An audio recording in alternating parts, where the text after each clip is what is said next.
Boa tarde. O número ainda está um pouco reduzido, mas nós podemos começar de qualquer jeito, né? O que nós tivemos na aula passada foi uma aula mais ou menos de terminologias. Nós vimos o que era um protocolo de rede e que uma disciplina como essa ela é, na maior parte das vezes, dedicada ao estudo dos protocolos. Então, é o que nós vamos ver quando seguirmos aí a sequência no livro do Kurose, aqueles slides que estão colocados lá no para vocês aí na disciplina do AVA, né? Mas tem uma parte que eu costumo lecionar que ela não costuma ser abordada lá no livro do Kurose, que é sobre a camada física e mais especificamente sobre os meios físicos de transmissão. Então, onde é que você vê isso ao longo do curso, né?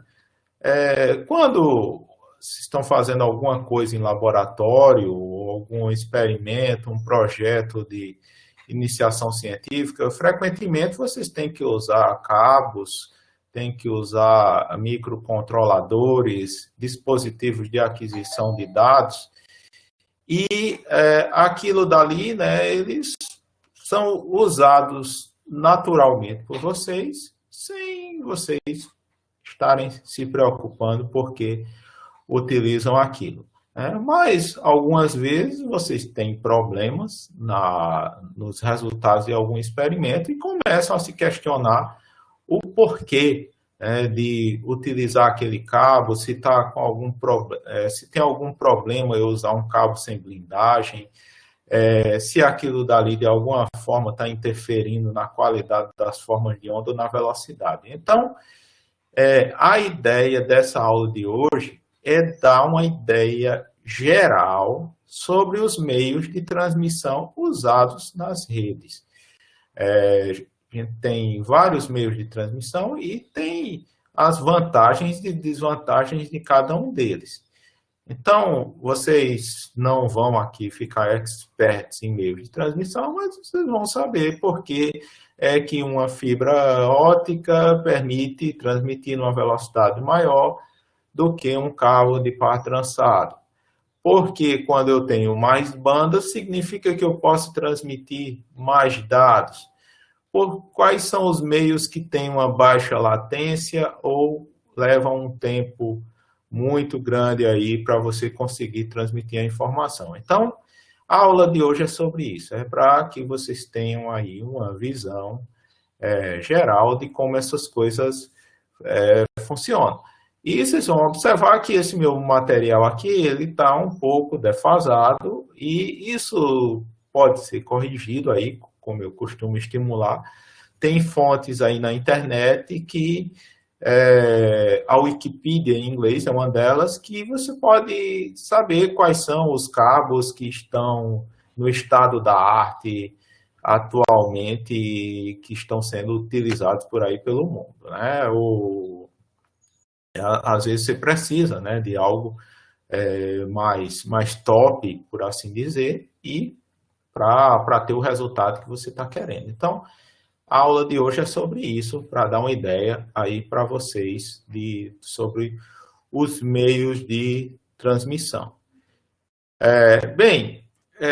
Lá na camada física do modelo de referência, tanto o OSI quanto o TCP/IP, nós temos a camada física, que o que ela vai definir são regras para você ter as interfaces mecânicas, se você vai ter uma transmissão, quantos pinos se vai utilizar, a parte elétrica, se você está fazendo uma transmissão serial, paralela, full duplex, simplex e assim por diante, interface de sincronização, tudo isso aí está numa camada física. Então, quando você está usando uma transmissão serial como USB, você está de alguma forma aí implementando regras que são especificadas pela camada física de um protocolo de rede. O que é que você tem que é importante aí nesses casos, né? Você vai transmitir informações através de fios e aí você vai variar alguma propriedade física. No nosso caso, a gente está usando o campo eletromagnético aí de alguma forma. Então, o campo eletromagnético você tem abordagem aí em tensão corrente, pode ter aí campos diferentes aí, como a luz visível aí, mas no final das contas você tem aí uma radiação eletromagnética, o que vai variar a frequência e o comprimento de onda, que isso daí você vai transmitir através de fios ou o próprio ar, né, o meio você transmitir ao ar livre.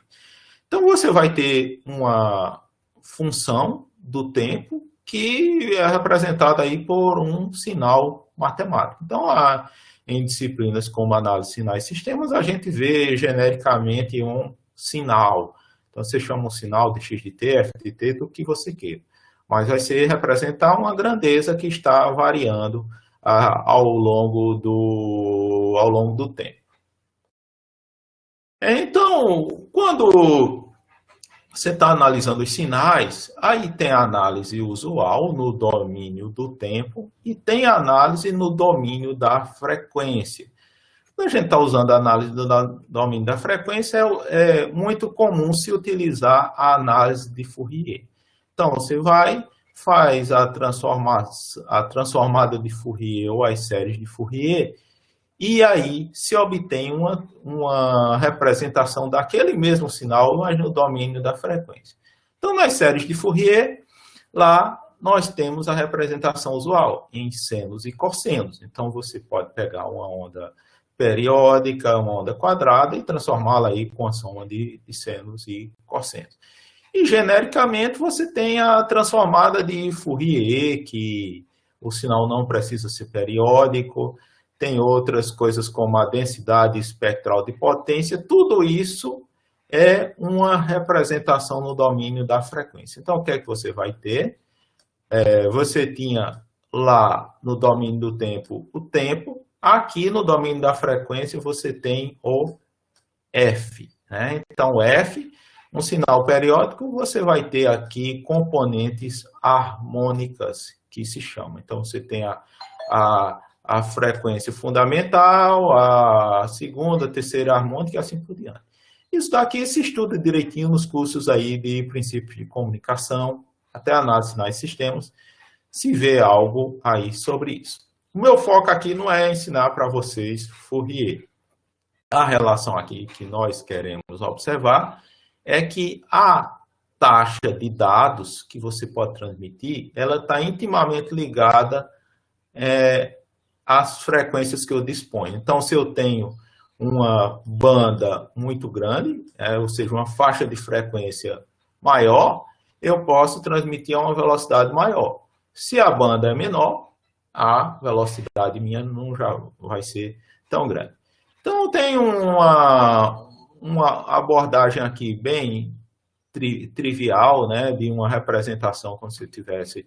Isso aqui é lá do livro do Tannenbaum, como se você tivesse transmitido aí 1 byte de informação e você considerasse isso aqui como se fosse uma onda periódica que se repetisse ao longo do tempo. Isso está aqui, nesse padrão. Aí, essa onda periódica ela poderia ser representada como uma soma infinita de harmônicas, componentes harmônicos. Ele diz, o que são essas componentes harmônicas?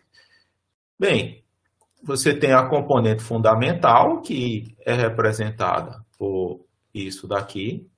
Quando você acrescenta mais componentes harmônicas, você vai tendo isso aqui, 2 harmônicas.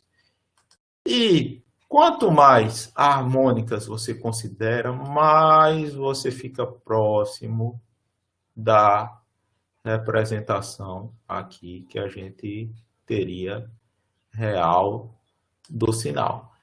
Se considerarmos aí infinitas harmônicas, aí nós teríamos a melhor aproximação desse sinal. Só que o que acontece? Você vai pegar um sinal desse, né, uns bits quadrados aqui desse tipo, e vai passar isso através de um canal de comunicação. Então, você vai ter uma figurinha lá, que é usual, que é o que chama do canal. Né? Aqui está ruim para eu desenhar, mas aqui eu vou botar aqui canal. E o que é que o canal geralmente é? Se a gente vai estar tratando de um sistema linear, um canal ele vai ter uma função de transferência. E ele começa assim, deixando passar determinadas frequências, e a partir de uma certa frequência, digamos um F aqui, ele atenua. Né? Então, ele vai atenuar o sinal, porque é o que você passa, né, em termos de Fourier. Quem está lembrado de Fourier, lá de sinais de sistema, de controle, vai ver que o Fourier da saída é o Fourier da entrada, vezes aqui a função de transferência disso aqui. Se essa função de transferência que você está multiplicando está eliminando o que vem depois, o sinal que está até aqui, essa parte, ele passa. Já o sinal que vem depois, ele vai ser eliminado. Então, aí vem a questão, né? Imagina aqui que você quer a representação mais perfeita do sinal, que exige um número razoável de harmônicas. Isso daqui, né, para você ter uma perfeição desse nível que está aqui, você tem que deixar passar até a oitava harmônica. Então, esse seu F' aqui, ele tem que ser tal que deixe passar até a oitava harmônica, pelo menos. Se ele cortar por aqui, já, o que é que vai acontecer? Você não vai ter essa figurinha que está aqui. Você vai ter esta que está colocada aqui desse lado, que é mais imperfeita e que parece muito menos com isso aqui. Então, é a primeira lição. Para você conseguir transmitir uma forma de onda com um formato, ou que a gente chama com uma fidelidade razoável, você tem que deixar passar certo conteúdo de frequência, ou nesse exemplo daqui, você tem que deixar passar harmônicas suficientes. Se o seu sistema corta as harmônicas, então o seu sinal vai chegar lá todo bagunçado lá no receptor.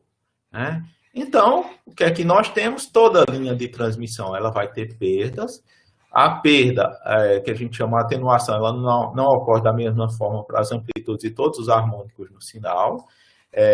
Os harmônicos superiores, né, de ordem maior é que vão ser mais atenuados, no caso desses exemplos aí que a gente está pegando, um sistema meio passa baixa, e aí vai ter sempre essa frequência de corte. Né? Os sistemas eles têm essa caracterização. O que vem depois da frequência de corte vai ser bastante atenuado ou até eliminado. O que até essa frequência de corte é o que vai passar. E a gente chama essas frequências que podem ser transmitidas sem atenuação de largura de banda. Então, a largura de banda ela varia muito. Tem sistemas aí que tem uma largura de banda aí da ordem de alguns kHz e outros aí de megahertz, gigahertz e assim por diante. E essa largura de banda ela vai ser uma propriedade que depende do meio de transmissão. Então, se você usa um cabo de pá trançado, é uma largura de banda, um cabo coaxial é outra, e assim por diante.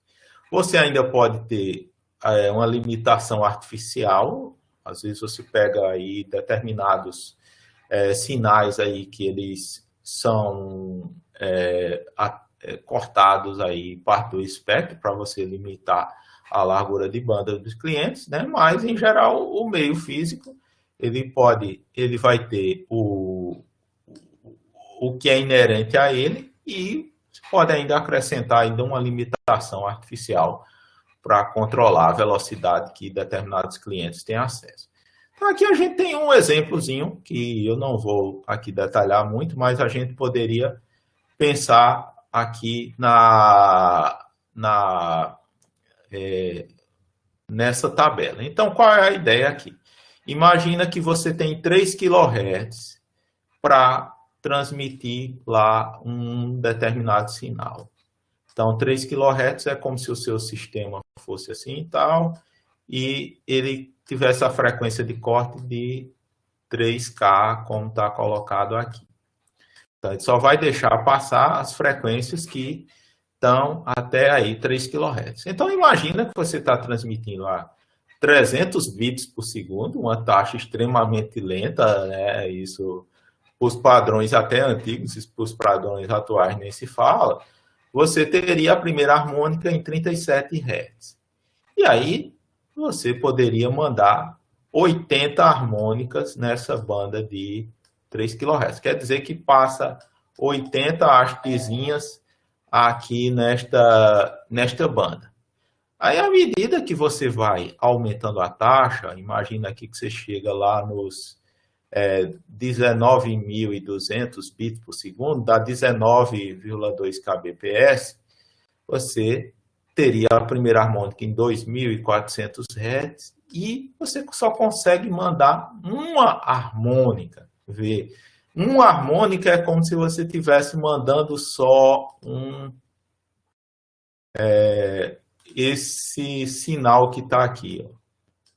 É quase nada a ver com o que está aqui. Então, você vê o drama. Isso aqui é o que? É transmissão binária.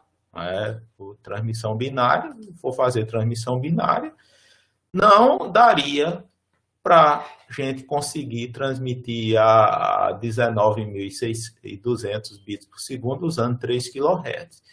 O que é que dá para transmitir mais ou menos? 4.800 bits por segundo com a transmissão binária, porque aqui você conseguiria mandar 5 harmônicas e teria uma fidelidade razoável do sinal. E se for subir a taxa ainda mais, 38.400 bits por segundo, você vê que você não consegue mandar nenhuma harmônica aí. Né? Então, qual a solução aqui nesse caso?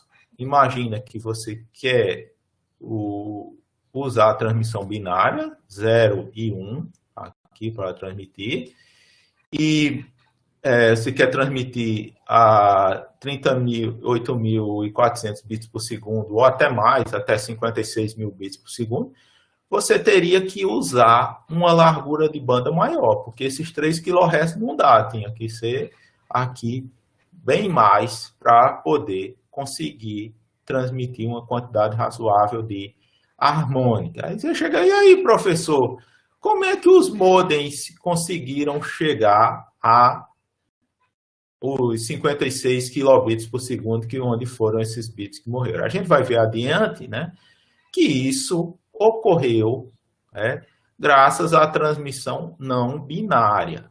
Então, aqui nós estamos usando 2 pulsos, um bit cheio para o pulso cheio para o 1 e a ausência de pulso para o 0. Isso aqui é a transmissão binária. Mas a gente poderia usar 4 pulsos. Isso aqui é uma transmissão quaternária. Você poderia aqui usar um pulso para transmitir o 0, 0, outro para 0, 1, outro para 1, 0, outro para 1, 1.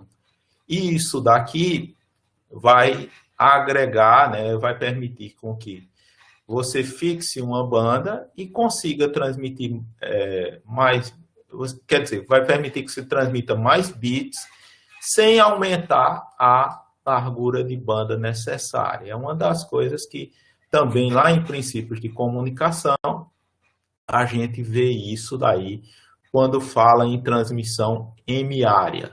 Transmissão M-área. Então, a binária é a pior nesse sentido. É a que precisa maior largura de banda para transmitir. Então, às vezes, não tem jeito. Se você não tem a banda lá, o que você vai conseguir transmitir com binário é uma taxa bem baixinha. Aí, né? Aí vai precisar das outros esquemas de modulação que vão permitir operar com velocidade maior e mantendo uma banda fixa. Então, taxas de transmissão mais altas, elas vão ser conseguidas usando sinalização M-área. Então, você, ao invés de usar dois símbolos, 1 bit por símbolo, você usa 4, 8, 16, 32, 64 pulsos e assim por diante. Os esquemas mais modernos usam muitos pulsos. Eles usam coisa de 256 para lá. Então, você teria 256 formatos de pulso, 1024 formatos de pulso para poder conseguir transmitir nas velocidades que a gente tem hoje em dia, mantendo uma largura de banda razoável. Aí, essa análise é muito simplificada. Quem quiser algo mais aprofundado vai ter que ver as coisas lá de princípios de comunicação, que se utiliza outros mecanismos. O que é útil ainda a gente para saber até onde, né, qual é essa relação entre a taxa, os bits por segundo que você quer transmitir e a banda que você tem, né? Tem vários modelos que a gente chama, teoremas aí, que permitem a gente ter uma ideia sobre isso. Tem um modelo que não é muito aplicável, que é o de canais sem ruídos, que é um teorema de Knight, que diz que a taxa, OR, é 2 vezes a banda. Então, aqui a gente tem a banda em Hertz, e vezes o log do V na base 2. O que é o V? O V é a quantidade de níveis que você está transmitindo. Quando você está transmitindo em binário, o V é igual a 2. Então, no modelo desse, sem ruído, você teria o log de 2 na base 2, que é 1, e a taxa é 2 vezes a banda que você dispõe. Então, se a sua banda é de 1 kHz, você conseguiria transmitir em binário a 2 vezes 1K, que é 2 kHz. 2 kilobits por segundo, poderia dizer. Aí, se você quer manter a banda e aumentar a taxa, qual é a sua alternativa? Aumentar o V. Se você bota o V igual a 4, o log já dá 2. Então, você já duplica a taxa. Cada vez que você vai aumentando esse V, você aumenta a taxa de transmissão. Então, vê que não tem saída. Binário é a pior e também precisa de banda, né? Então, banda e pulsos que se precisa. E aí a gente tem um modelo que é mais sofisticado, que é a capacidade do... esse é um modelo teórico que é canais ruidosos e com limitação de banda. Então, imagine que um canal tem uma largura de banda B e você tem lá uma medida chamada de razão sinal-ruído. Razão sinal-ruído é a potência do sinal dividido pela potência do ruído. Então, imagina que você manda um pulso assim, esse é o sinal. Aí, esse sinal, ele se soma no caminho com o ruído, a gente poderia pensar o ruído como um chiadinho. Então, essa forma de onda, você calcula a potência dela, é o S, e o chiadinho, você calcula a potência dele, é o N. O S dividido pelo N é a razão sinal-ruído. E o que é que ele faz? Ele entra nessa fórmula. Então, você vê que a taxa em bits por segundo é a banda vezes o log na base 2 de 1 mais a razão sinal-ruído. Então, à medida que a razão sinal-ruído aumenta, o log também cresce. Se o log cresce, a taxa também aumenta. Então, para melhorar a transmissão, transmitir mais bits por segundo, você precisa de uma banda maior, um B maior, e uma razão sinal-ruído maior, ou seja, o seu sinal tem que ser mais potente em relação ao ruído. Aí você consegue transmitir mais. né? Então, tem aqui um exemplo de cálculo disso aqui.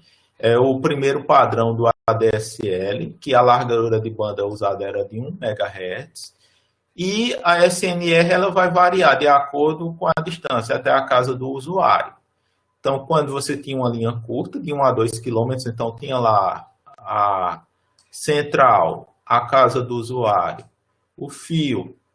Se isso aqui está de 1 a 2 quilômetros, você tem uma razão sinal-ruído da ordem de 40 dB. 40 dB é a mesma coisa que 10 elevado a 4, em unidades normais. Então, quer dizer que a potência do sinal é 10.000 vezes mais forte que a potência do ruído. Então, a gente está pensando aí 40 dB é isso.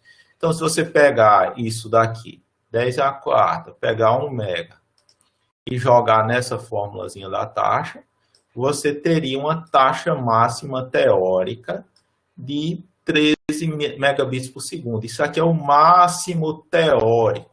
Quer dizer que, usando o melhor esquema de modulação, que você tivesse as melhores técnicas, você conseguiria chegar no máximo a isso. Na prática, são taxas menores, mas essa fórmula está dizendo uma ideia de onde você pode chegar, né? Aí, esses padrões aí foram evoluindo. Podem pesquisar aí que depois teve o ADSL 2, o ADSL 2+, que eles usaram uma banda maior, ao invés de uma banda de 2 aí. E que essa velocidade, ela subiu bastante, né? Já chegou, eu acho que a uns 24 megabits por segundo foi as velocidades maiores aí do padrão ADSL. Depois melhorou, ofereceram aí 50, mas com outra tecnologia chamada de VDSL, que você misturava o cabo para trançado em um ponto e a fibra ótica no outro caminho. Com isso, você atuava diminuindo aumentando essa razão sinal-ruído, já que diminuiu o ruído, e, consequentemente, ajudava também a melhorar as taxas de transmissão. Então, a ideia é essa, pessoal. Tem sempre uma relação entre velocidade e banda. Se dispõe de muita banda, você pode ter uma velocidade maior. Por isso que a gente usa muito o termo, né? Internet banda larga. Banda larga em comparação com o que se tinha antigamente. Antigamente era a transmissão sistema telefônico convencional, a banda era pequena, lá os 3, 4 kHz. Com esses 3, 4 kHz não dava para fazer muita coisa. Aí, né, com esses padrões de banda larga, se partiu para as bandas da faixa dos megahertz. Com os megahertz, você já tem taxas maiores da ordem dos megabits por segundo, que é o que a maioria dos usuários tem nas suas casas hoje em dia. Ele já fala em mega, né? Ninguém fala mais em K. Você diz, eu botei uma internet aí de 200 kbps. Ninguém está pensando nisso. O pessoal fala em mega. É 10 mega, 60 mega. Os planos agora de fibra de Vivo, Oi, são de 200, 400 mega, e eles fazem isso usando um meio de transmissão, a fibra ótica até em casa, eles conseguem obter as taxas, né? Então, graças à banda larga, à alta razão sinal-ruído, você consegue oferecer as taxas finais para os usuários em bits por segundo elevadas, e com isso satisfaz as necessidades que nós temos hoje em dia. Então, em relação ao meio de transmissão, né, o que é que a gente compararia? Quais são os requisitos que se pensa? Já falei da largura de banda. Ela, quanto maior, melhor. O retardo é outro ponto que a gente vai ver. O que é o retardo? Essa informação demora muito para chegar do outro lado. Às vezes, você tem meios que demoram. Imagina aí, penso os satélites. Satélites, quando tem uma pessoa lá do outro lado do mundo, como lá no Japão, lá cobrindo as Olimpíadas, está numa transmissão via satélite, a pessoa nota aí alguns segundos de atraso entre os usuários aí quando ele fala. Já você tem as transmissões usuais aí com fibra da ordem de alguns milissegundos. Então, esse retardo é importante. O custo é outro fator. O ideal é que você tenha um decrescente para você poder usar os meios de transmissão. A facilidade de instalação. O ideal é que você não precise quebrar tudo para poder instalar as coisas. Usar determinados que já estão existentes. A manutenção também é importante, porque tem coisas que têm uma manutenção bastante difícil. Imagina que quando acontece algum acidente e o pessoal rompe um cabo desse, um entroncamento desse tipo, né? Tem vários fiozinhos, vários cabinhos ali, e as pessoas vão ter que ali soldar um por um para poder conseguir restaurar a transmissão. Então, manutenção também é importante, principalmente quando os problemas ocorrem. Então, nós podemos, temos essas características que nós avaliamos, e com essas características, nós temos os meios que nós poderíamos separar nessas três categorias. Os meios guiados, que são os fios, fio de cobre e fibra, basicamente os dois. Fio de cobre, tem vários tipos de fio de cobre. Aí, o sem fio, que é os sistemas de rádio terrestre, e tem os satélites, que é um sistema de rádio, mas que possui algumas características próprias, que os repetidores eles estão colocados lá no céu, lá em alguma posição bem elevada. Então, tem essa distinção que a gente costuma distinguir. Então, vamos dar uma olhada aí alguns desses meios de transmissão. Então, lá do sistema telefônico, um dos primeiros meios físicos usados para realizar a transmissão foi o par trançado. Então, o par trançado, ele vai ser fios de cobre que estão encapados, então tem lá um isolante, né? E o que vai ter é que eles são enrolados um no outro, com o intuito de reduzir a interferência eletromagnética. Então, aqui a gente tem olhar aqui um exemplo do entrançamento. Quando os condutores não são pradados, pode observar que você tem pares de fios, eles não precisam ser enroscados, fios de energia mesmo, né? Fios de energia, não precisa estar com os condutores aí enrolados como um fio de par trançado. Mas, nesse caso, a gente está trabalhando com frequências mais elevadas, vai surgir o problema da interferência eletromagnética, e o trançado ele vai reduzir essa interferência e permitir que a gente utilize uma banda maior. A aplicação mais comum é o sistema telefônico, e eles têm uma propriedade que eles podem ser colocados aí por vários quilômetros sem precisar de amplificação.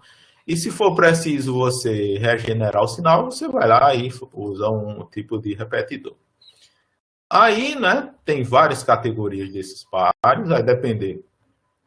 A gente tem alguns parâmetros, né? A largura de banda vai depender da espessura do fio, da distância, e também da qualidade do cabo.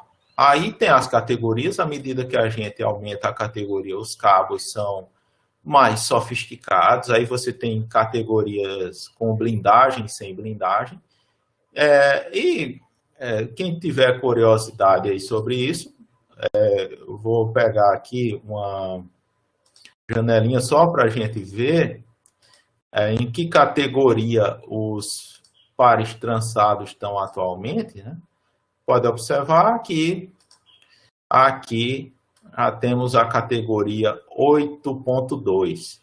Esses categoria 3 e 5, eles são bem antigos, tem uma largura de banda até pequena, categoria 3, 16 MHz, categoria 5, 100 MHz. Já esses categoria 8, ele já tem uma largura de banda de 2.000 MHz, ou seja, de 2 GHz. Então, vai permitir uma taxa de transmissão bem mais alta. E aí, para conseguir fazer isso, vai ter que... note que eles têm aqui algumas características. SFTP, quando você está falando em S, o U é um sem blindagem. Quando você tem esses termos F ou S, aí o cabo já tem uma blindagem. É como se ele... Vou ver se tem uma foto aqui. Eu quero ter uma foto aqui com blindagem. Nota que tem umas espécies de uns revestimentos metálicos aí isolando esses pares. Então, os pares eles estão enrolados para reduzir a interferência, e além disso, eles possuem esse material que está separando os pares de condutores individualmente. Né? Então, é uma das características que nós temos com essas categorias. Então, apesar aqui desses cabos não tão comuns, mas eles existem. E da situação, se você quer ter uma de banda maior, ter uma maior distribuída, você tem que recorrer a esse tipo. Eu acredito que ainda boa parte dos cabos que se utilizam são esses cabos categoria 5, que é aquele cabo de rede convencional que tem lá na universidade, tem nas casas de vocês, quando a gente precisa ligar a um roteador, se utiliza um cabo desse categoria 5, né? Mas você pode ter categorias maiores, dependendo da necessidade. Vamos lá. Então, né, vimos para trançado. Para trançado tem o grande apelo de ter lá no sistema telefônico, a gente já tem muito desse cabo instalado. Aí ele foi usado, aí aproveitado a usar nas comunicações, depois da voz. Aí tem também o cabo coaxial, lá em Física 3, eu acho que vocês chegam a fazer algum exercício de cálculo do campo em um cabo coaxial. E pegar a primeira figurinha aqui de um cabo coaxial, a figurinha de um cabo coaxial, você vê que tem material isolante, tem um condutor interno, aí tem um núcleo de cobre, uma malha de cobre, aí material isolante. E a ideia é que o campo elétrico ele fique confinado aqui no interior do condutor. Então, em relação ao par trançado, pelo menos daquela época, né, o categoria 5, a gente pode dizer que eles permitiam distâncias mais longas e velocidades maiores, por conta dessa proteção, dessa blindagem, que você não tinha esse problema da interferência. Mas é algo que também está caindo no desuso para longas distâncias. Ainda se utiliza esses cabos, principalmente quando você pega lá uma TV por assinatura, e lá da TV por assinatura você tem lá o cabo lá que desce até o seu aparelhozinho, né? E esse condutor aqui é um cabo coaxial que se utiliza, e a partir desse decodificadorzinho seu, você tem um cabo HDMI que liga no seu televisor. Então, ele está usando aí algum tipo de cabo desse aí, ou normalmente um cabo aí de 50 ohms. Eu acredito que esses cabos também evoluíram, aí hoje a gente tem as TVs por assinatura estão usando a transmissão digital em alta definição, então eles precisam que esse cabo coaxial ele tenha uma largura de banda elevada para pegar e conseguir reproduzir o sinal que está querendo. Apesar de ser uma curta distância, mas você precisa entregar lá o sinal em Full HD ou em 4K, dependendo do seu caso. Então, para isso, o cabo tem que atender esses requisitos. Então, em de distâncias mais longas, velocidades maiores, né, mas ele já tinha algum certo tipo de inconveniente. São cabos mais rígidos. Eles não são tão dobráveis e isso daí causa, às vezes, alguma dificuldade quando você vai passar aí através de dutos, né? Já não fica algo tão simples. Eles eram utilizados também em redes de TV a cabo. Tinha antigamente você chamava essas TV por assinatura de TV a cabo, porque o cabo ele se estendia por distâncias maiores. Hoje o cabo, a TV por assinatura, ela está mais para uma TV via satélite, uma TV via satélite, porque o cabo ele é usado só da antena receptora para o decodificador. Prosseguindo, aí tem algumas outras alternativas. O pessoal tentou usar as linhas de energia elétrica, o que chamam de PLC, mas isso não prosperou muito. A ideia era usar a rede de distribuição de energia para você jogar um sinal de dados lá dentro. Conseguiu aí algumas taxas de transmissão aí razoáveis, e a ideia é que isso fosse algo de baixo custo, porque você já tem também a rede elétrica instalada. Só que veio a concorrência de outros e acabou matando esse projeto. Às vezes tem gente que se sai melhor e a tecnologia daquilo acaba matando ou canibalizando as outras. E a responsável por isso foi a fibra óptica, né? Ou fibra ótica, aí tem umas controvérsias se a gente bota o P ou não nisso aqui. Pronunciamos, em geral, ótica. O que é que a fibra ela? É bem fininha, se pegar aí um cabo de fibra ótica, se descascar lá, vai ver que tem um negocinho parecido com um vidro, né? Só que ele é bem fininho. E a taxa de erros disso daí é muito baixa. Você pode pegar taxa de erro da ordem de 10 a menos 9. Quer dizer que você mandaria 1 bilhão de bits, 10 a 9 bits, para poder você ter um bit errado. Então, é muito baixo. E a atenuação também é baixa. Você precisa ter vários quilômetros de cabo para poder o sinal ficar realmente fraco.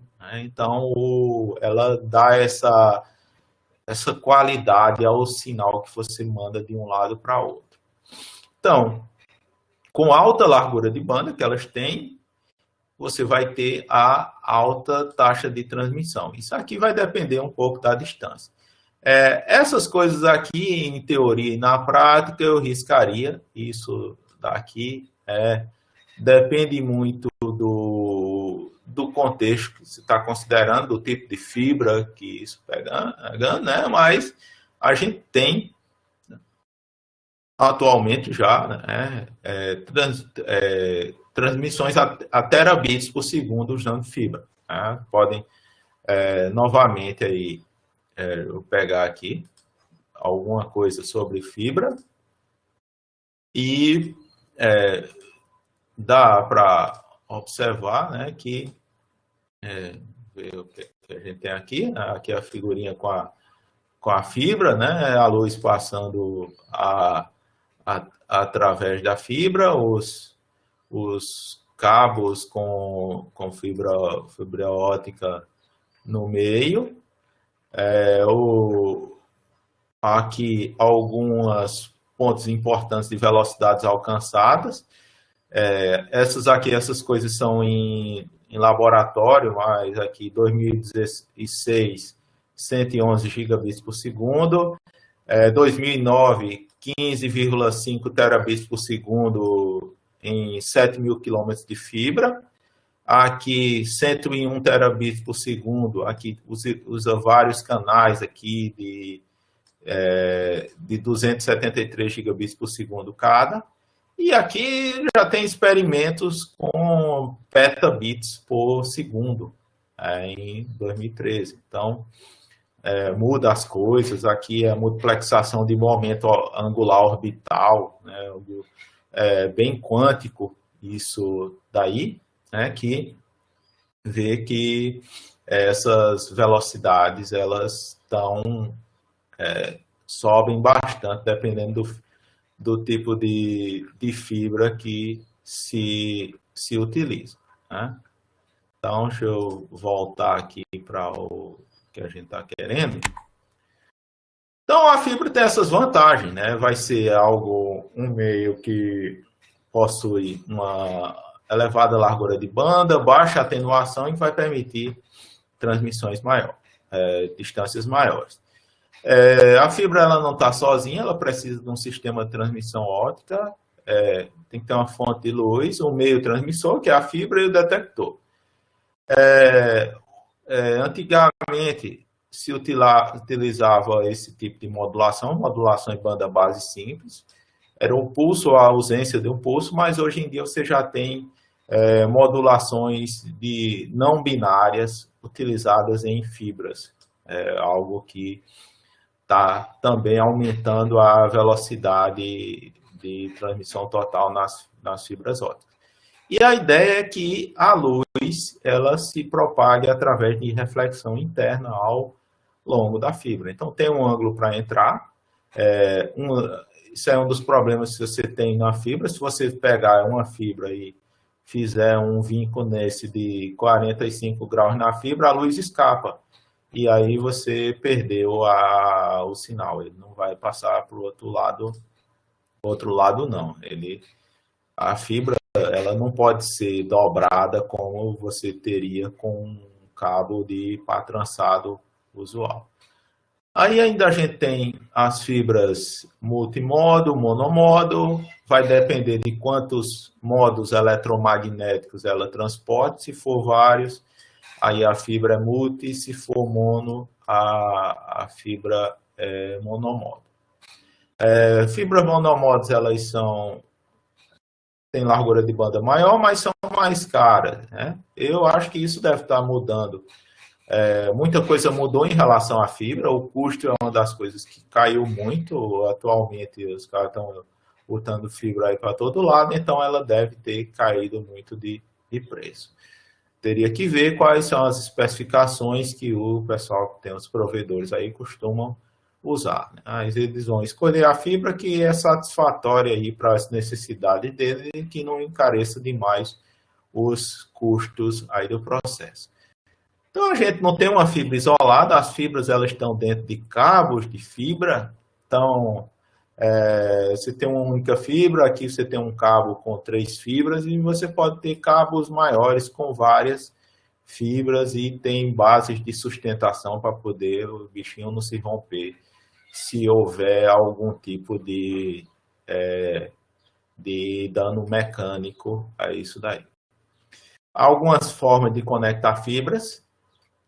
Quando vocês recebem um sinal de fibra lá na casa de vocês, né, tem aí algum desses provedores de fibra, que o socket vai ser um cabo, você pega o cabo e liga lá numa espécie de conector e esse conector você encaixa em algum local.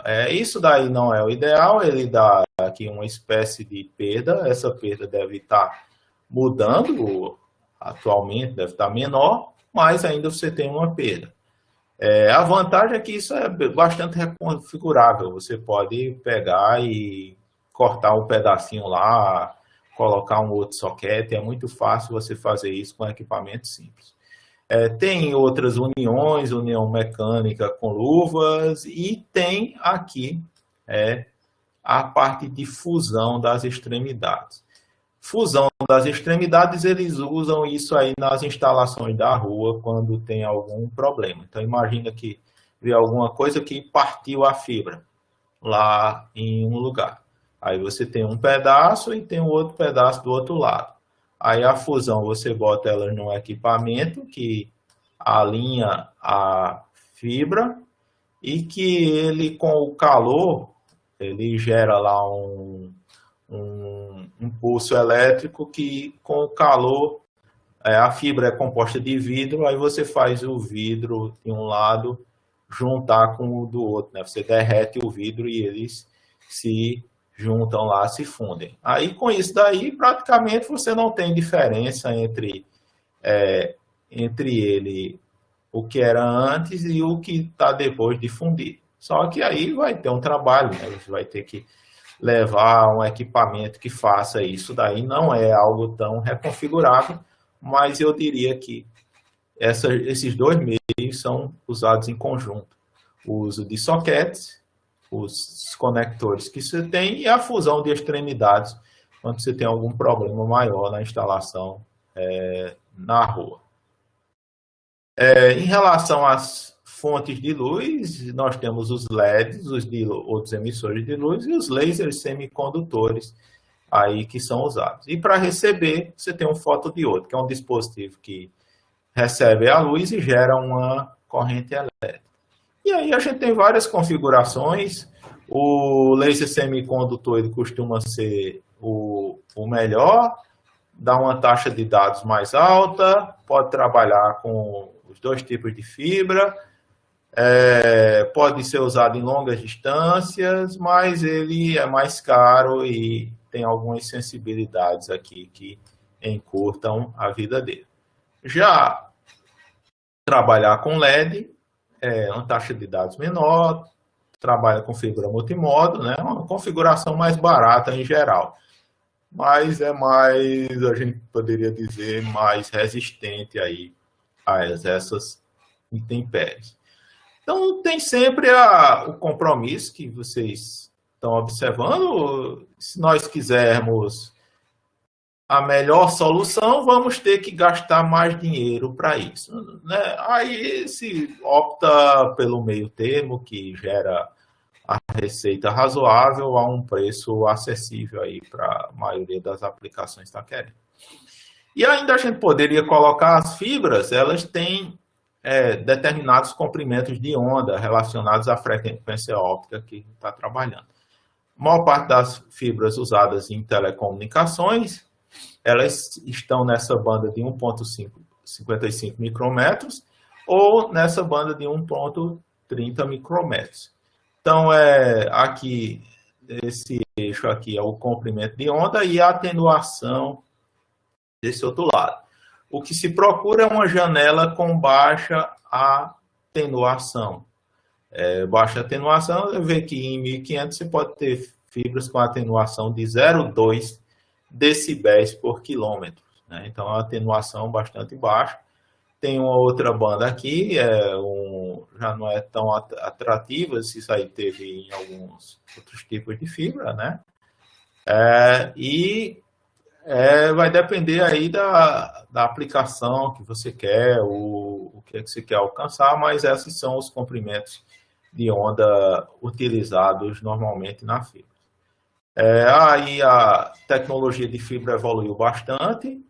As configurações que se tem em casa ainda são aquela que você recebe o sinal de luz e converte ele para um sinal elétrico. Tem lá tem fibra, tem uma caixinha, que a fibra chega aqui e aqui sai um sinal elétrico que vai para o seu roteador. Aí, né? Você tem um roteador. Mas o ideal, né, que você não tivesse essa caixinha aqui, que a fibra fosse direto aqui para o seu roteador. Mas a gente tem poucos, eu não sei se tem comerciais de uso doméstico, que você tem um roteador que você já joga a fibra dentro dele. Em geral, não tem, né? Então, costuma ter vice-versa. Entra luz aqui, sai sinal elétrico, então vem o sinal elétrico e sai luz aqui desse outro lado. Ele vai fazendo isso, né? Mas essa tecnologia evoluiu e no núcleo das redes a gente pode ter vários dispositivos que são totalmente ópticos, sem precisar fazer a conversão óptico-elétrica.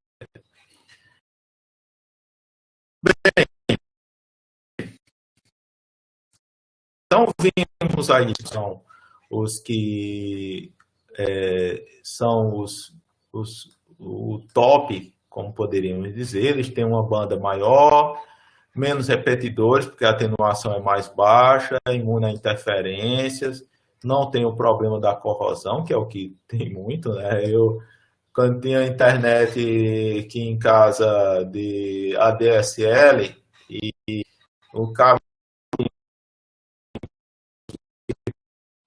para a unidade entre troca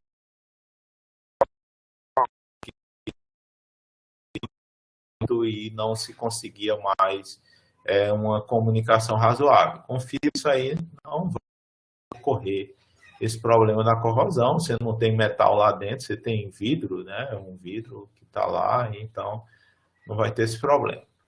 São menores e mais leves e é difícil interceptação, é uma das coisas que se preocupa hoje em dia.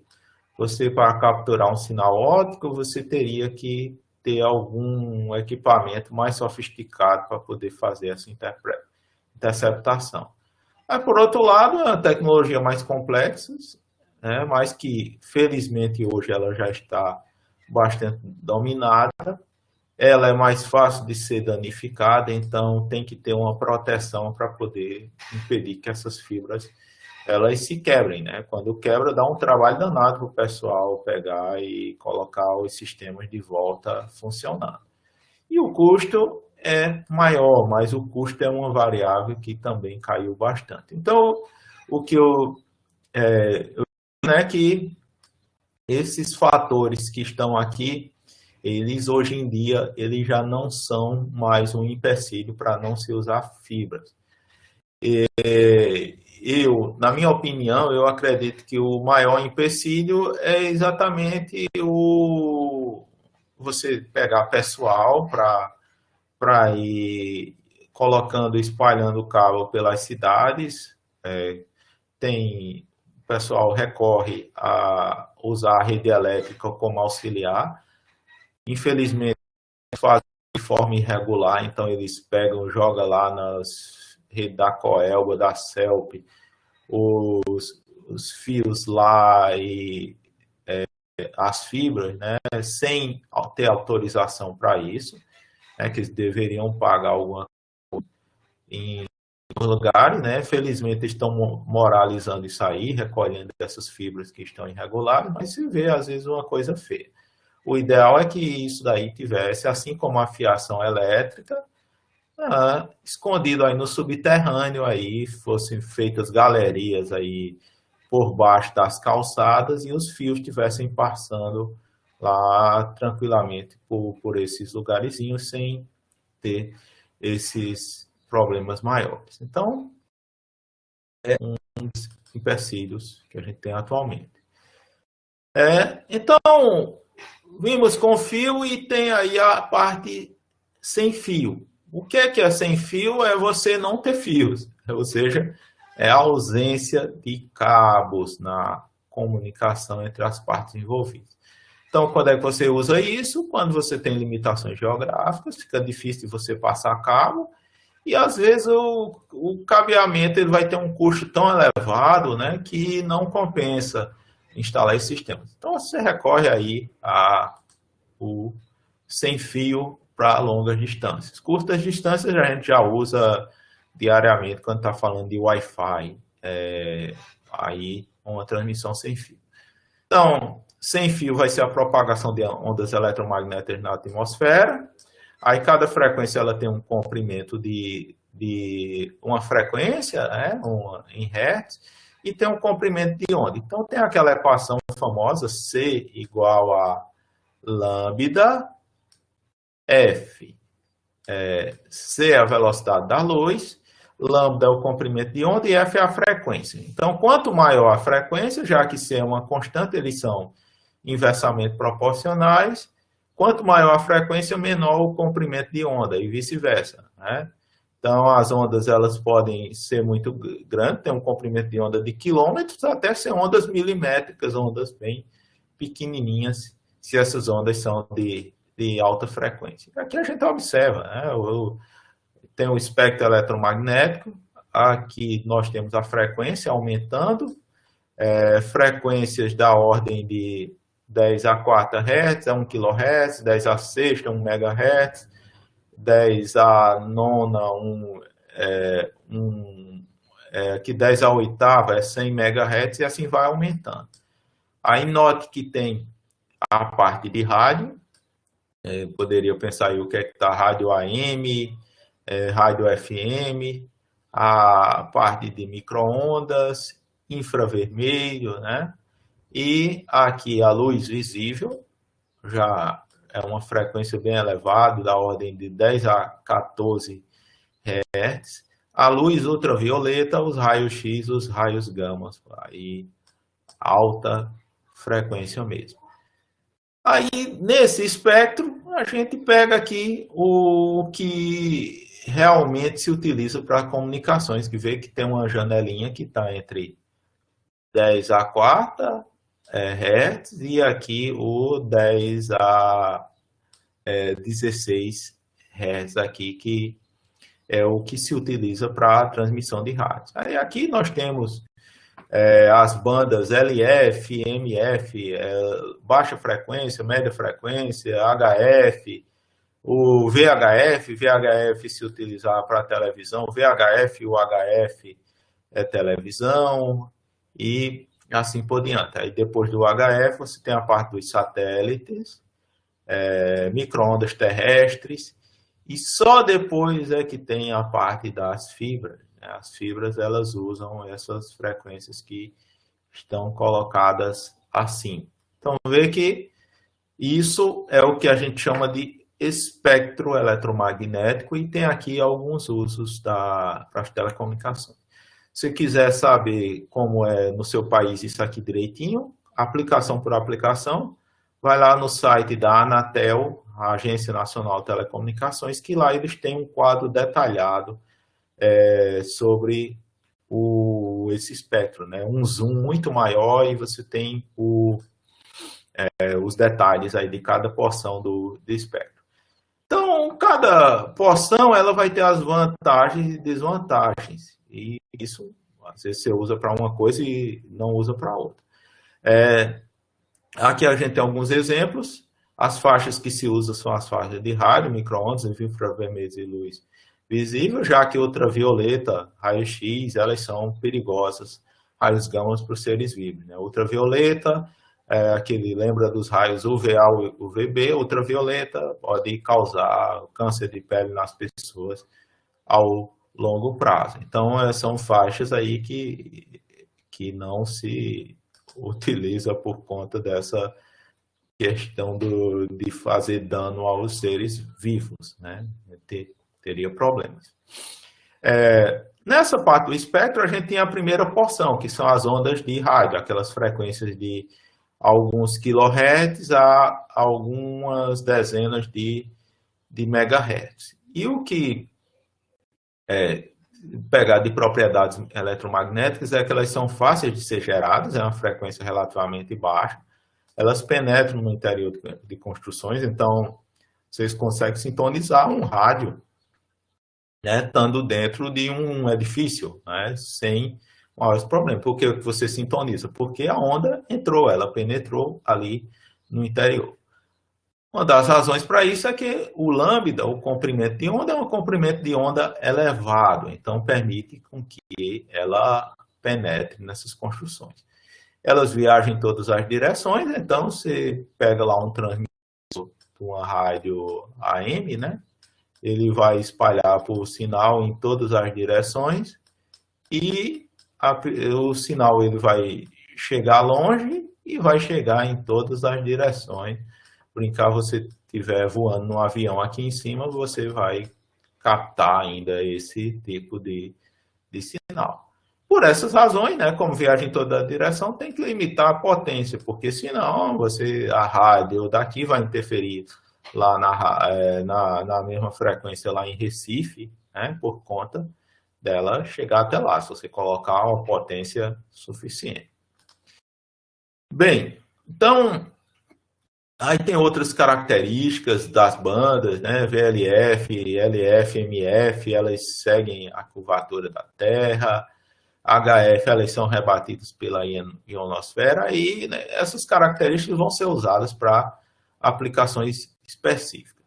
E uma das que se utiliza bastante é essas ondas acima de 100 MHz. Então, tem um exemplo clássico disso lá da Univasf, em Juazeiro, que tinha lá um enlace desse de micro-ondas, e do outro lado você tinha o Petrolina. Então, o link entre Juazeiro e Petrolina da Univasf era um link de rádio desse. E eram utilizados micro-ondas. Então, micro-ondas acima dessa frequência, como se as ondas viajassem em linhas quase retas, então você alinha uma antena com outra e você tem aqui um enlace de comunicação. O que você tem que fazer é que tem que elevar, né? Torres são necessárias, porque se você construir um prédio aqui no meio, esse prédio vai bloquear o seu enlace de micro-ondas e a comunicação vai cair, né? Esse é um dos problemas. Botar um obstáculo no meio, isso aí vai ter. Hoje em dia, eu acredito que parece que colocaram em alguma coisa de fibra aí atravessando o rio, aí, as duas cidades, e está preferível. Acho que esse link de micro-ondas ele foi desativado. Eu não sei realmente ainda se ele é utilizado. Aí as micro-ondas, elas têm inconveniente, né? Elas não penetram muito bem no interior das construções, você tem uma frequência mais alta, comprimento de onda menor, então vai ter problema. Então não pode ter obstrução no caminho. E tem ainda acima de 4 GHz, se tiver chuva, pode ter problema aí com alguma de absorção. A absorção, quando quem já viu esse experimento, TV por assinatura, na hora que o céu carrega assim, muita chuva, o sinal cai por conta disso aí, né? A atmosfera ela pode absorver aí essas ondas eletromagnéticas. O que é que eu posso ainda acrescentar? O espectro você não pode chegar e utilizar assim por sua vontade. Vão ter governos que vão regular, aí tem a o governo nacional é que organiza licitações de banda, dá concessões e quem participa disso aí recebe o direito de utilizar. Então, para você ter uma rádio, uma televisão, é preciso ter uma concessão para operar aquele serviço. Para se utilizar o 4G da telefonia, a companhia, ela tem que participar da licitação e adquirir a licença para utilizar aquela porção do espectro. Mas tem algumas faixas que são liberadas para uso geral, que não se precisa ter participar de uma licitação nem uma concessão. Tem regras para isso, os equipamentos têm que ter baixa potência, isso ocorre em telefone sem fio, controle remoto, Wi-Fi da sua casa e assim por diante. Você não pode fazer um Wi-Fi que bote cobrindo o bairro inteiro, né? Que isso vai ter problemas, né? Usando essa frequência de 2,4 GHz, que não é para isso. Aqui, né, o infravermelho também ocorre esse caso. E aqui tem as faixas livres nos Estados Unidos e aqui no Brasil é parecido. Nós temos essa banda de 2,4 GHz e essa de 5,7, que são bandas que se utilizam hoje em dia para o Wi-Fi. Tem aqui telefone sem fio, você vai ter aí controle remoto também de portão aí em alguma faixa de frequência dessa, também entra essa faixa de frequências livres, né? E, por último, temos os satélites. Então, o satélite também vai estar usando aí o espectro de radiofrequência, só que a diferença é que ele é um repetidor de micro-ondas que está lá no céu.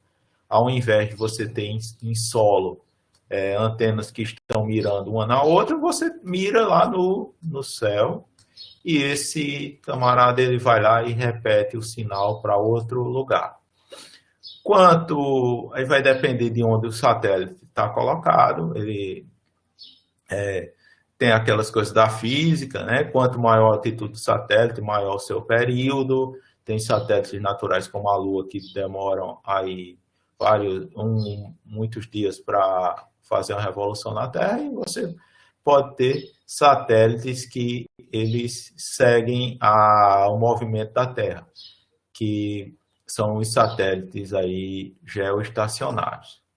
Então, as órbitas elas variam, satélites de órbita baixa, os LEOs, órbita intermediária, e temos aqui os satélites geoestacionários que estão seguindo a curvatura da Terra, né?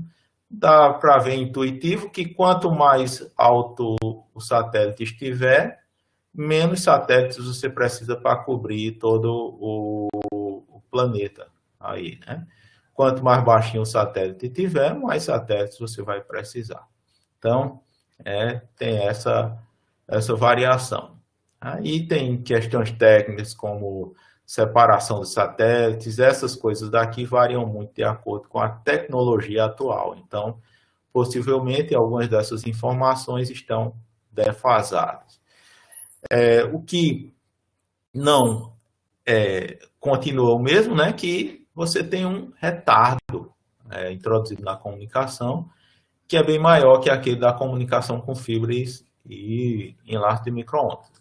Vê aqui, imagina que o satélite esteja a 35 mil quilômetros lá, você vai ter que, o sinal vai ter que percorrer esses 35 mil quilômetros, depois ele vai ter que ser refletido, e aí ele vai percorrer de novo esses 35 mil quilômetros, né? Então, esse tempo que ele leva para subir e para descer, isso daí vai se traduzir em retardo maior, e é por isso que tem a sensação de que a comunicação com o satélite ela demora mais aí para o sinal que você manda chegar no destino. Aí o satélite também tem bandas, as bandas iniciais, banda L, banda C, e aqui bandas mais recentes, KU e banda KA. Elas foram preenchidas, né? Vê que a banda L é a que tem a menor largura de banda, então ela não dá para muita coisa. Já a banda KA já está na frequência dos gigahertz, ela já tem aí 3.500 MHz de largura de banda, então já permite bastante coisa. Só que aí, quanto maior a frequência, mais sensível fica o sinal. Então, você sofre mais com esse problema de interferência terrestre, chuva e até o custo de equipamento, que não é tão fácil você produzir esses equipamentos operando em frequências tão elevadas. Mas é o que está caminhando, né? Aquela televisão por parabólica, tinha inicialmente analógica, ela utilizava se eu não me engano, essa banda C aqui no Brasil. Aí,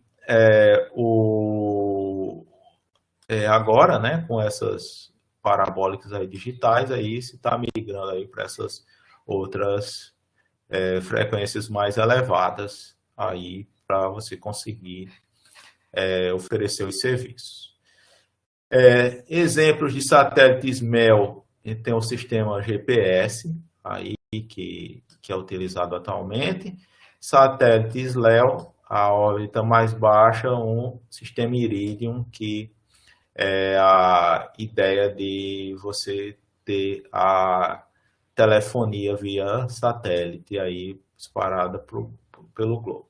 Tem alguns nessa linha, o Iridium, Global Star, ele tem por aqui por perto, né? E tem clientes aí específicos aí que precisam disso daí, né? Você tem muitos lugares que é necessário, só chega lá com satélites, e as pessoas precisam de internet, precisam de comunicação por voz, e eles fazem uso desses satélites de órbita baixa, como os satélites LEO, aqui, né, para ter esse tipo de serviço aí, né, uma zona rural isolada, vai lá, então ele pega e tem internet através de algum serviço desse tipo, né? Então, tem aí, de vez em quando, você vê alguma propaganda de algum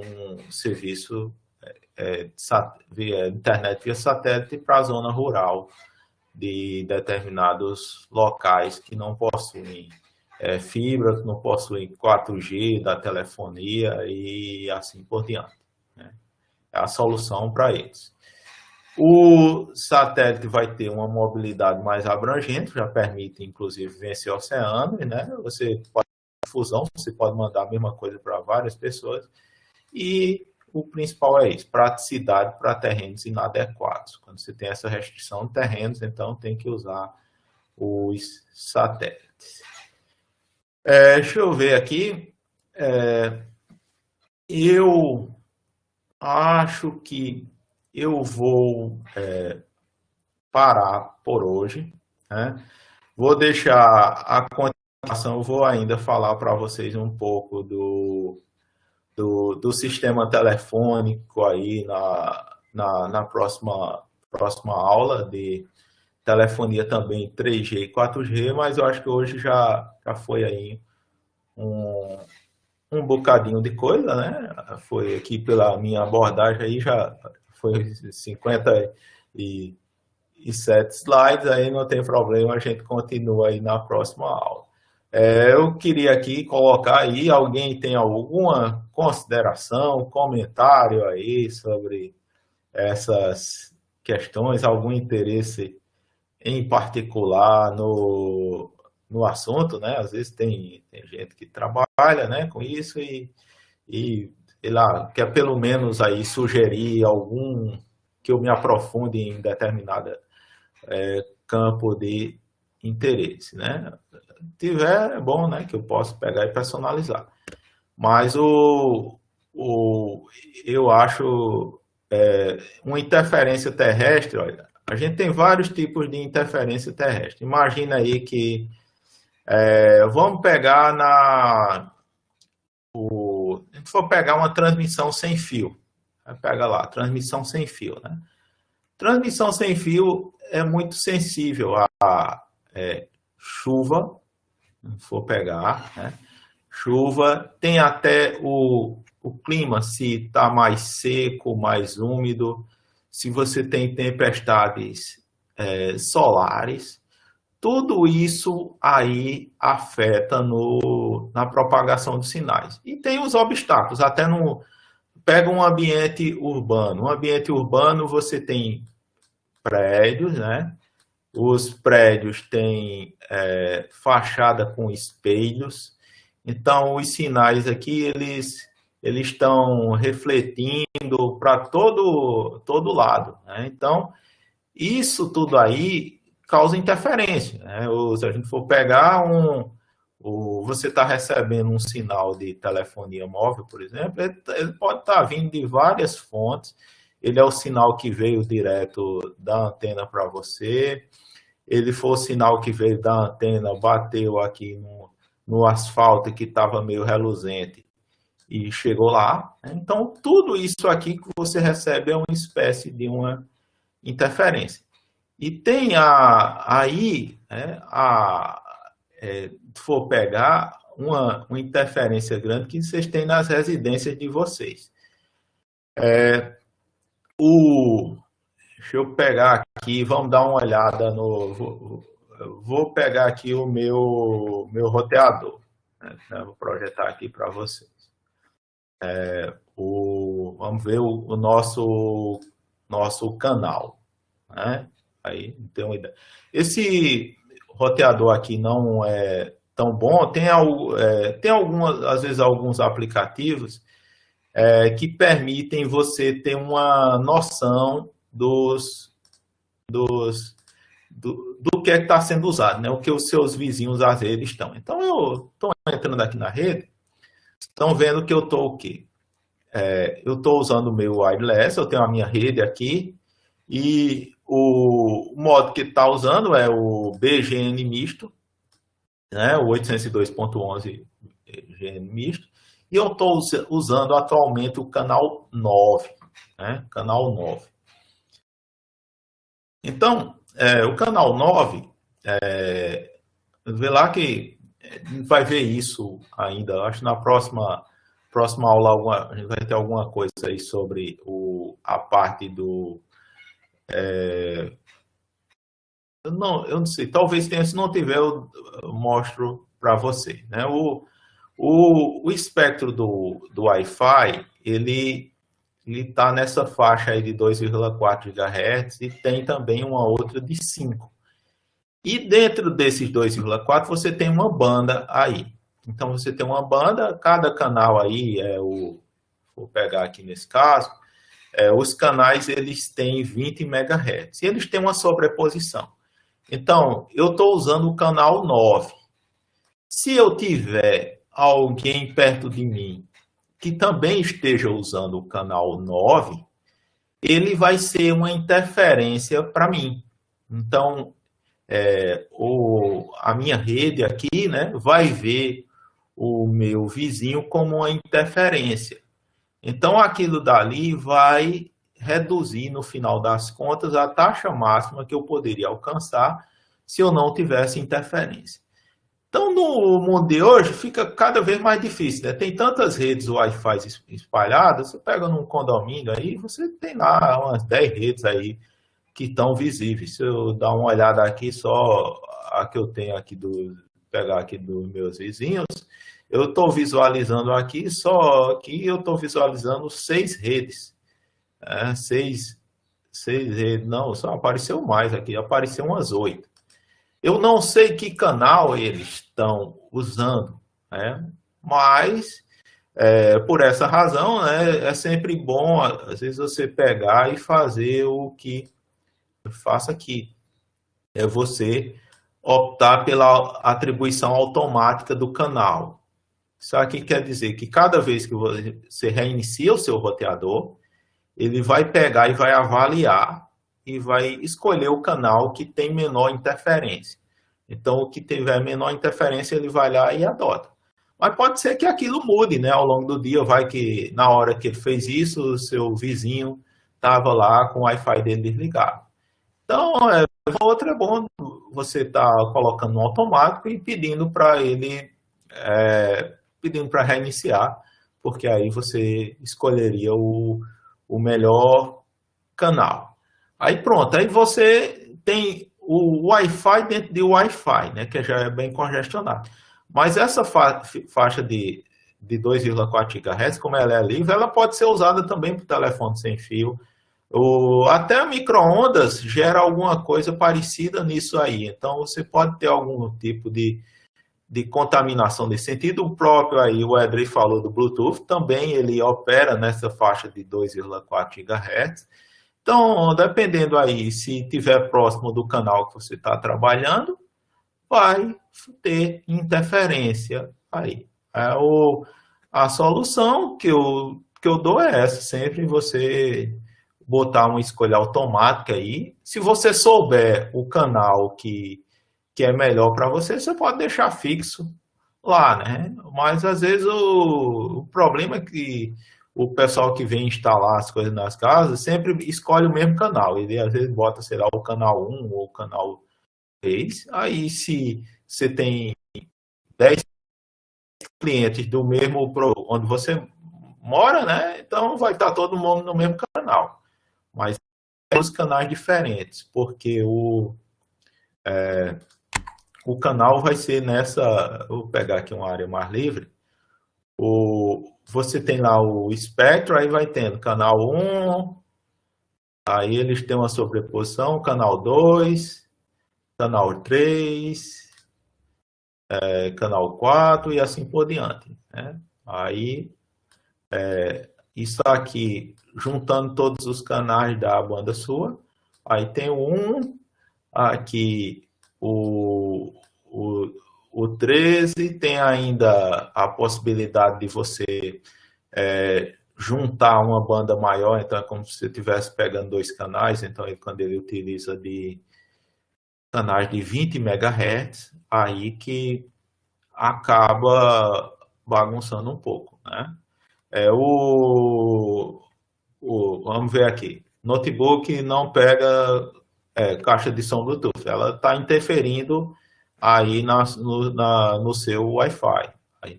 Então, a solução que eu dou para você é, primeiro, você descobrir qual é o canal que está sendo usado no Wi-Fi lá, né?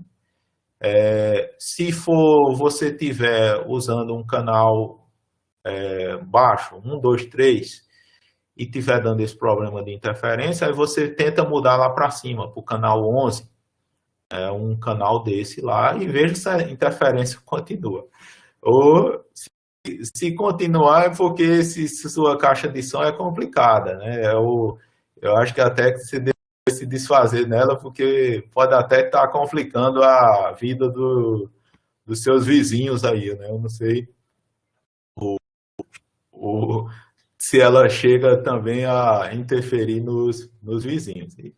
Você tem equipamentos, às vezes, que são muito, muito complicados. Eles derrubam aí a rede de todo mundo, porque gera uma interferência absurda. Mas é isso, infelizmente. E tem uma outra alternativa, pessoal. Se vocês tiverem equipamentos mais modernos, vocês podem usar a banda de 5 GHz. Só que a banda de 5 ela é bem mais sensível. Se você tiver uma casa com muita parede, assim, o sinal, às vezes, eu cito um exemplo, a casa da minha sogra, lá da cozinha, em direção ao local que o roteador está, tem aí mais ou menos umas 2 paredes bem robustas. E esse sinal de 5 GHz, ele já não chega bem na cozinha. Porque você tem, quanto maior a frequência, menor é o comprimento de onda. E aí as ondas elas têm maior dificuldade para se propagar. Então, qualquer obstáculo, ele barra aquilo dali. Então, o melhor que você tem é se você tiver visada direta. Tem lá o seu roteadorzinho, né? Ele está lá, bonitinho, e os seus dispositivos, eles não tenham nenhum obstáculo no meio. Se tiver lá uma parede, vai ver que já vai diminuir um pouco. Se tiver 2 paredes, já fica mais complicado. Se tiver 3, já pode ser que o sinal nem chegue lá, nem passe através dessas 3 paredes. Aí também, né? 2,4 GHz é mais robusto, mas tem mais interferência, porque quase todos os aparelhos hoje em dia estão nessa faixa. A de 5, ela tem menos aparelho, mas em compensação ela é mais sensível. Ela ainda sofre ainda mais com esse negócio das paredes e com as obstruções. Então, a interferência é algo complicado. É por isso, né, que as coisas sem fio elas têm essa deterioração na qualidade e, às vezes, a pessoa que quiser um sinal bom, robusto, ela vai ter que se aproximar do roteador, das antenas aí que estão transmitindo, né? Porque por conta dessa questão da interferência e da atenuação do sinal, né? Mas esse negócio até de interferência, antigamente você tinha uns rádios que compravam, vinham lá do Paraguai, né? Que eles meio que lá ia sintonizar uma estação de rádio e eles pegavam aí várias rádios, né?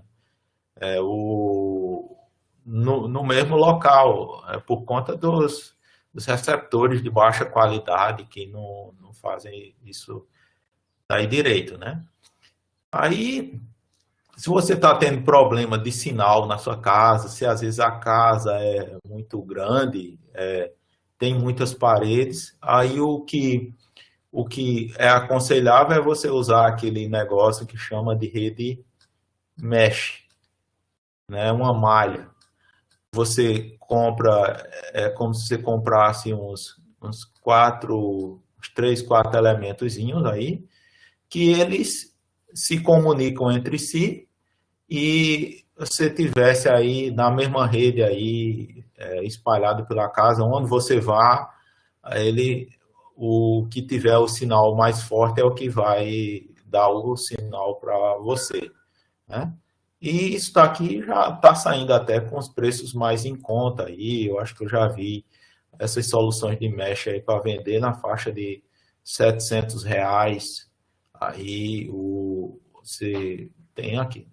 Para mim não tem necessidade disso aí não, né? Mas talvez para quem tem uma casa muito grande e queira ter um conforto maior, possa recorrer a uma solução desse tipo para não ter que ficar esperando, movendo o dispositivo que você quer para perto do roteador, né? Mas é isso. Cuidado, interferência ela derruba mesmo, né? Derruba mesmo e aí tem essa solução simples. A solução simples no Wi-Fi é mudar o canal. Você mudando o canal já pode. Eu já vi, tem uns aplicativozinhos que você pode colocar no celular e ele diz aí mais ou menos a interferência que tem, né, no local que você está. Eu não sei se eles funcionam muito bem, né, mas tem esse tipo de aplicativo. Pronto. É uma das coisas que a gente tem, né? Então, a gente volta aí esse assunto na próxima semana. Vou falar para vocês da parte da telefonia, né, do sistema telefônico. E eu acho que também, né, aí eu falo um pouco também da telefonia móvel e aproveito aí e falo um pouco mais, pelo visto o interesse é grande nessa parte da parte de Wi-Fi, né? Principalmente essa questão de interferência nas redes Wi-Fi, a gente pode voltar a esse tema. Então, não tiver mais nenhuma pergunta, nós podemos acabar por hoje e aí nos encontramos de volta na próxima quarta-feira. E aí tenha um bom resto de semana e até mais tarde, né? Bom final de semana. Bom resto de semana para vocês, né? O final ainda está longe. Tchau.